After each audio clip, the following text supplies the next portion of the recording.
किसी ने क्या कमाल की बात कही है कि दरिया बनकर किसी को डुबोने से अच्छा है कि जरिया बनकर किसी को बचा लिया जाए। हाय गाइस, मैं एएसपी और आज आपके लिए फिर एक छोटी सी मोटिवेशनल कहानी। और ये कहानी एक जूते पॉलिश करने या बूट पॉलिश करने वाले की है।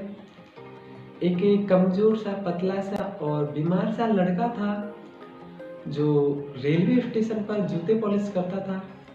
एक दिन एक व्यक्ति अपनी ट्रेन का इंतज़ार कर रहा था और वह कमज़ोर सा लड़का उस व्यक्ति के पास आया और बोला, साहब मैं आपके जूते पॉलिश कर देता हूँ। तो उस व्यक्ति ने उससे मना कर दिया कि नहीं, मुझे जूते पॉलिश नहीं करवाने हैं।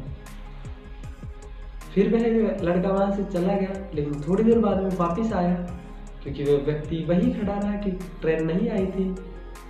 तो लड़के ने आकर फिर कहा कि साहब आप अपने जूते पॉलिश करवा लीजिए, मैं आपके जूते पॉलिश कर देता हूँ।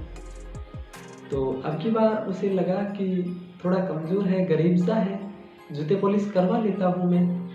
और उसने कहा कि हाँ ठीक है, जूते पॉलिश कर देना, लेकिन बिल्कुल साफ और अच्छे हो जाने चाहिए मेरे जूते।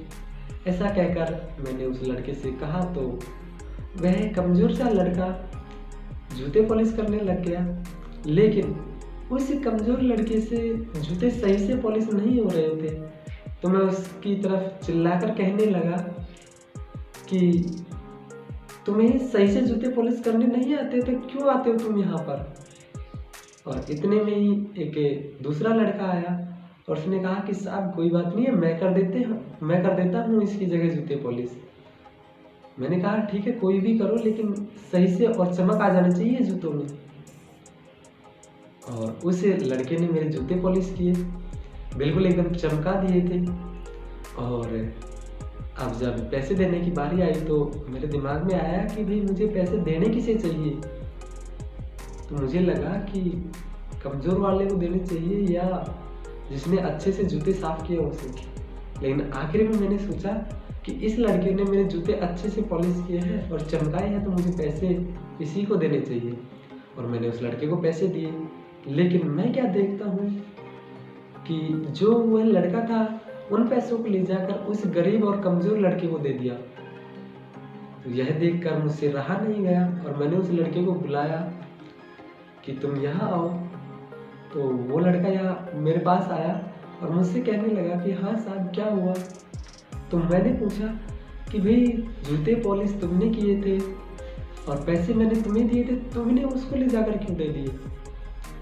तो वो लड़का कहने लगा कि अभी कुछ ही दिनों की पहले की बात है, यह लड़का ट्रेन से गिर गया था और उसके बाद में इसके हाथ पैरों में लग गई थी। अब बिल्कुल कमज़ोर है, इसके घर में एक माँ है और यह इतना बीमार रहता है कि सही पैसे कमा नहीं पाता, घर का खर्चा नहीं चला पाता। और हमारा एक ग्रुप है जो एक चाचा के पास जाता है और रोज़ हमें अच्छी अच्छी कहानियाँ सुनाते हैं। और उन्होंने हमसे कहा कि हम सबको मिलकर इस लड़के की सहायता करनी चाहिए।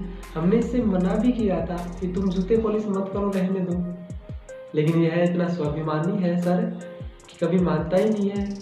और जहाँ भी जूते पॉलिश करने की मौका मिलता है वहाँ चला जाता है ये। तो हमारे चाचा ने कहा कि यह लड़का जहाँ भी जूते पॉलिश करता हुआ दिखे, तुम तुरंत वहाँ पहुँच जाओ और इसकी जगह तुम जूते पॉलिश कर दो। और हम करते भी वैसा ही हैं। जहाँ भी हमको किसी को भी यह लड़का जूता पॉलिश करते हुआ दिखता है, हम तुरंत वहाँ पहुँच जाते हैं और इसकी जगह वह काम हम कर देते हैं। और इतना कहकर वह लड़का चला गया। यह सुनकर उस व्यक्ति को बड़ा आश्चर्य हुआ कि एक जूते पॉलिश करने वालों का ग्रुप इतना समझदार हो सकता है, तो हम क्यों नहीं हो सकते। हम भी तो ज़िंदगी में ऐसे बहुत सी घटनाएं देखते हैं जिनको नज़रअंदाज कर जाते हैं और सोचते हैं कि हमारा तो इससे कोई लेना देना ही नहीं है, हम इसकी क्यों मदद करें। जबकि हमें ऐसा नहीं करना है। हमें भी किसी की हो सके तो मदद करनी चाहिए ताकि उसको खुशी मिले, आनंद मिले। और किसी ने कहा है कि दूसरों की खुशी ढूंढने में ही हमारी खुशी है। अगर हम किसी दूसरे को खुशी दे सकते हैं तो हमें ज़रूर खुशी मिलेगी।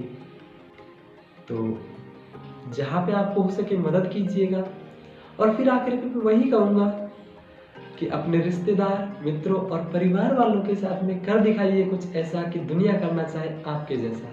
धन्यवाद फ्रेंड्स। अगर कहानी अच्छी लगी हो तो लाइक कीजिए, अपने दोस्तों में शेयर कीजिए और सब्सक्राइब कीजिएगा हमारे YouTube चैनल ASP टीचर को। Thank you.